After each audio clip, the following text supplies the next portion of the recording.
Côte d'Ivoire. Soyez sans crainte aucune. Et la mobilisation, elle continue. La mobilisation, là, elle continue.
Alors, j'aimerais saluer le vaillant, chaleureux et courageux peuple de Côte d'Ivoire, ainsi que sa diaspora. Je salue tous les panafricanistes à travers le monde. Plaisir pour moi de vous retrouver aujourd'hui pour qu'on parle ensemble, bien entendu, de l'actualité de mon pays, la Côte d'Ivoire. Alors, je tenais à informer de prime abord tous les camarades que j'ai été convoqué à nouveau. Et je ne vais pas communiquer, bien entendu, sur la date de la dite convocation, mais c'était tout simplement pour vous porter à la connaissance de tous les internautes et de tous les camarades qui prient pour Johnny, qui prient bien entendu pour la Côte d'Ivoire, que Johnny Pacheco a été convoqué à nouveau. Alors aujourd'hui, je suis ici pour qu'on décrypte ensemble, bien entendu, les différentes sorties, que ce soit du lieutenant Apalo à les entourer, voilà, parce que ce n'est pas un général. Quand on dit général, c'est insulter, bien entendu, tous ceux même qui ont eu, tout au long de leur carrière, apporté ces grades-là. Donc, il n'est pas un général. C'est le sang des Ivoiriens, d'accord? Le sang des élèves gendarmes et la trahison qu'il a eu à orchestrer vis-à-vis de l'État de Côte d'Ivoire pendant la crise de 2010, qui lui a valu ces étoiles que vous voyez là. Donc, ce n'est pas un général, appelez-le lieutenant. Et celui qui s'est fait appeler accord de Budapest, voilà, vous le connaissez bien, donc on va parler des deux là. Et je vais m'adresser au peuple de Côte d'Ivoire. Voyez-vous, on ne réagit pas trop ces temps-ci parce que tout ce qu'ils sont en train de faire, c'est de la comédie. C'est de la pure comédie. Voilà, ne soyez pas des gens de peu de foi, soyez concentrés. D'accord? Parce que le pays, là, il sera libéré. Voilà. Moi, je vous le dis et je vous le confirme. Ce pays-là, il sera libéré. Laissez-les gesticuler. Laissez-les patauger dans la boue, raconter des bêtises. Même voir Ouattara se faire investir d'après lui-même. Laissez-les faire la comédie. Et on te parle, et toi, tu vas te faire d'après toi investir. Donc, laissez-les crier. Mais j'aimerais dire au peuple de Côte d'Ivoire de se tenir prêt. Voilà, tenez-vous prêts. Comme je vous l'ai dit, ce monsieur que vous voyez n'est pas le président de la Côte d'Ivoire. Il est en train de courir dans le carton. Vous comprenez? Donc ne vous trompez même pas. Nous, on sait dans quoi on est et on sait où nous sommes en train de partir. Et aujourd'hui, le temps nous donne raison. Du vrai perturbateur de la Côte d'Ivoire, ce n'est pas le président Gbagbo. Et vous le savez tous, vous le voyez aujourd'hui. Vous comprenez? Parce que hier, on a dit que le président Gbagbo ne voulait pas la paix. il ne voulait pas la paix, c'est à cause de lui que la rébellion est arrivée, etc., etc. Mais il a fait sa part. Non seulement dès sa prise de fonction, il a organisé un forum de réconciliation pour permettre aux Ivoiriens de se parler les uns les autres sans faux fuyant, sans langue de bois. Il a même permis le retour de Dramane Ouattara, qui avait sur sa tête une épée de Damoclès qui a été levée par Laurent Gbagbo et qui lui a permis de rentrer en Côte d'Ivoire pour venir nous mentir au Forum de la Réconciliation nationale. Mais peu importe, le mensonge ou pas, on lui a donné le droit à la parole. Vous comprenez? Ce même Laurent Gbagbo, quand il a été agressé en 2002, il a fait sa part. Il est allé à Accra, à Kléber, ils sont allés à Makoussi, il est allé à Pretoria, à Lomé, etc. Et il a fait violence sur lui-même pour permettre à l'homme de Sendou, à la tête de notre pays, d'être candidat. Ce n'est pas la loi qui a permis à Ouattara d'être candidat. C'est Laurent Gbagbo, au nom de la paix, qui a permis à Ouattara d'être candidat. Parce que si on veut véritablement regarder la loi, si on veut véritablement regarder le droit, Ouattara ne peut jamais être candidat en Côte d'Ivoire. Donc regardons le sacrifice énorme que le président Gbagbo a fait pour la paix. Pour ne pas que les fusils tirent en Côte d'Ivoire. Pour que les Ivoiriens soient dans la paix. Le président Gbagbo, au nom de la paix, d'accord, s'est sacrifié et a permis à ce que ce perturbateur-là soit candidat. Parce qu'il a compris que c'était le seul gage, la seule porte qui nous restait pour aller à la paix. Et Laurent Gbagbo n'avait pas tort. Parce que vous avez vu que dès la prise de fonction de Ouattara, la Côte d'Ivoire qui était divisée en deux n'est plus divisée.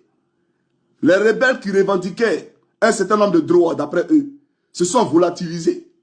Et aujourd'hui, force est de constater qu'ils sont promus à des postes de haute responsabilité dans notre pays, la Côte d'Ivoire. Donc, qui était véritablement les parrains? Qui était alors leur mandat? Ça veut dire que Laurent Gbagbo n'avait pas tort. Parce qu'il a vu la main qui était derrière.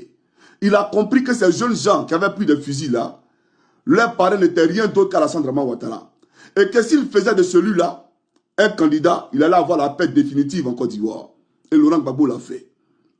Aujourd'hui, Ouattara, dans l'exercice des fonctions de chef d'État, mais regardez l'ascenseur, regardez son comportement.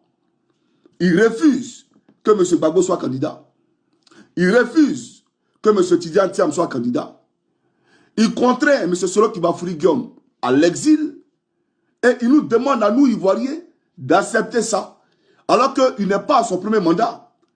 Nous sommes en train d'aller vers un quatrième mandat. C'est-à-dire qu'il a fait 3 mandats, 15 ans à la tête de notre pays, la Côte d'Ivoire. Et on nous demande à nous, de nous taire, d'accepter cela. Voilà pourquoi je vous dis que vous comprenez désormais qui a envoyé la crise en Côte d'Ivoire et qui ne veut pas la paix dans notre pays. Parce que ce n'est pas ceux qui revendiquent aujourd'hui la candidature de Gbagbo et de Tidiane Thiam et de Soro qui ne veulent pas la paix. C'est celui qui les a écartés qui ne veut pas la paix. Parce que si véritablement il était attaché à la paix, si véritablement il symbolisait la paix, il allait permettre à chaque acteur de tous les partis politiques de candidater et les Ivoiriens libres à eux de choisir qui ils veulent. Vous comprenez? Mais il ne veut pas cela. Et on prend un procureur, on menace les gens. On prend un Apollo qui a oublié qu'il était gendarme, qui est devenu un politicien. Vous comprenez? Voilà pourquoi je dis aux Ivoiriens, ne vous laissez pas distraire et soyez concentrés. Parce que ce monsieur-là ne nous gouvernera pas. Qu'il monte, qu'il descende. C'est eux-mêmes qu'on dit, hein, pour monter, il faut descendre. Donc demandez à Dramane de descendre. Parce qu'il ne nous gouvernera pas. Vous comprenez? Qu'il pleuve ou qu'il neige en Côte d'Ivoire, il ne nous gouvernera pas. J'aimerais que les Ivoiriens le comprennent. Vous comprenez? Regardez les pays du Moyen-Orient, du Proche-Orient, du Moyen-Orient. Voilà des pays qui ont acquis leur indépendance en 1975. C'est-à-dire 15 ans après l'obtention, d'accord, ou l'acquisition de notre indépendance en Côte d'Ivoire. C'est-à-dire qu'on a eu l'indépendance en 1960. D'accord? Mais eux, 15 ans après nous, mais aujourd'hui, tous les Ivoiriens, pour paraître sur les réseaux sociaux, d'accord, pour se donner de la contenance, affluent vers ces pays du Proche-Orient et du Moyen-Orient. Matin, midi, soir, ils sont à Dubaï. Matin, midi, soir, ils sont à Dubaï. Alors que quand la Côte d'Ivoire connaissait son premier miracle ivoirien, Dubaï était un espace désertique. Il n'y avait même pas d'habitation là-bas. Vous comprenez? Mais aujourd'hui, regardez à quel niveau ils sont. Et nous sommes encore à la traîne. Alors qu'on ne peut même pas comparer le sous-sol que Dieu nous a donné à leur sous-sol. On ne peut même pas comparer la richesse que Dieu nous a donnée à leur richesse. Nous avons tout pour notre émancipation. Qu'est-ce que nous avons? On nous parle de gisement baleine. Ce n'est pas gisement baleine, c'est alévin baleine. C'est alévin que vous avez trouvé. Mais si vous dites gisement baleine, c'est on a trouvé du pétrole, mais ça ne reflète pas le vécu des Ivoiriens. Donc c'est l'alévin que vous avez trouvé dans nos eaux là-bas. Donc j'aimerais dire aux Ivoiriens, voilà comment nous sommes à la traîne. Voilà comment nous sommes en retard. À l'époque, nos parents allaient en France, aux États-Unis, tout frais payés par l'État. D'accord? Pour étudier et pour revenir mettre leur potentiel à la disposition, d'accord, de l'État de Côte d'Ivoire. À l'époque, Houphouët-Boigny a compris que l'éducation était plus que primordiale. Il nous a envoyé des professeurs béninois. Moi-même, j'ai été enseigné par des professeurs béninois. Ils nous ont enseigné de façon à ce que nous aussi, on puisse avoir des professeurs. Aujourd'hui, la Côte d'Ivoire a ses professeurs. Vous comprenez? Mais à l'époque, on allait en France pas pour y rester. On allait en France pour revenir dans notre pays. Et pour se mettre, bien entendu, à la disposition de l'État de Côte d'Ivoire. Aujourd'hui, ce n'est pas le cas. On est haut fonctionnaire de l'État, mais on veut aller au Canada. On est haut fonctionnaire de l'État, on veut aller à Paris.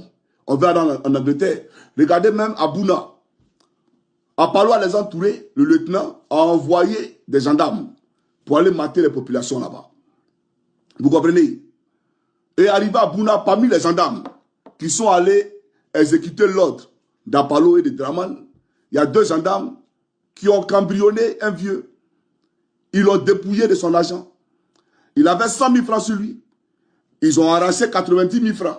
Des gens qui sont venus superviser d'après eux, maintenir la paix sociale à Bouna pour, bien entendu, que les élections se passent bien. Mais ils sont allés dépouiller un vieux. Ça veut dire que même les gendarmes ont fait. Ces gendarmes-là sont des nécessités. Parce qu'ils ne peuvent pas comprendre qu'un gendarme puisse, bien entendu, s'adonner à de tels actes, aller dépouiller un citoyen et prendre 90 000 francs dans son argent. Mais pourquoi la gendarmerie ne communique pas dessus? Pourquoi il ne dit pas que ces gendarmes l'ont fait? Parce que même ces gendarmes-là, pendant qu'ils sont sur le terrain, si quelqu'un les appelle pour leur dire, on a un visa pour toi, tout de suite, tout frais payé, tu vas en France, il va laisser trahir là. Un calage pour fuir, pour aller en France. Vous comprenez? Donc, vous êtes tous dans le même panier comme des crabes.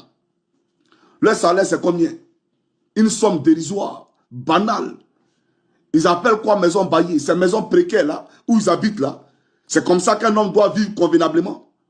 Donc, j'aimerais vous dire, à vous, peuple de Côte d'Ivoire, soyez sans crainte aucune. Et la mobilisation est continue.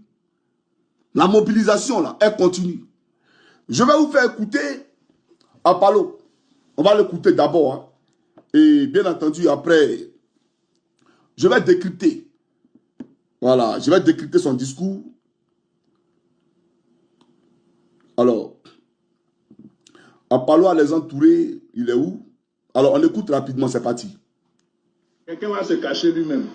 Et puis il dit, je lance un mot d'ordre, allez-y vous battre, sortez. Pourquoi lui n'est pas sorti? Vous pouvez nous accompagner. Et vous sortez. Pour parler de son avenir, il faut vivre. Vous vous trompez lorsque vous créez les conditions pour affronter les forces de l'ordre. Parce qu'on ne peut pas accepter que vous coupez la route. On est obligé d'utiliser la manière moyenne, ce n'est pas encore la manière forte. Face aux chefs et aux jeunes, c'est pas encore la manière forte. Ne m'obligez pas à utiliser la manière forte. Mais, parce que vous entendez parler de ce monsieur-là, pour avoir un avenir radieux, il faut être en vie. Il a menacé même de rendre un film des gens. Mais personne n'est dans une velléité d'affronter les forces de l'autre. J'aimerais dire à l'inculte d'Apalo à les entourer, qui ne connaît pas le droit apparemment, que dans la constitution de Côte d'Ivoire,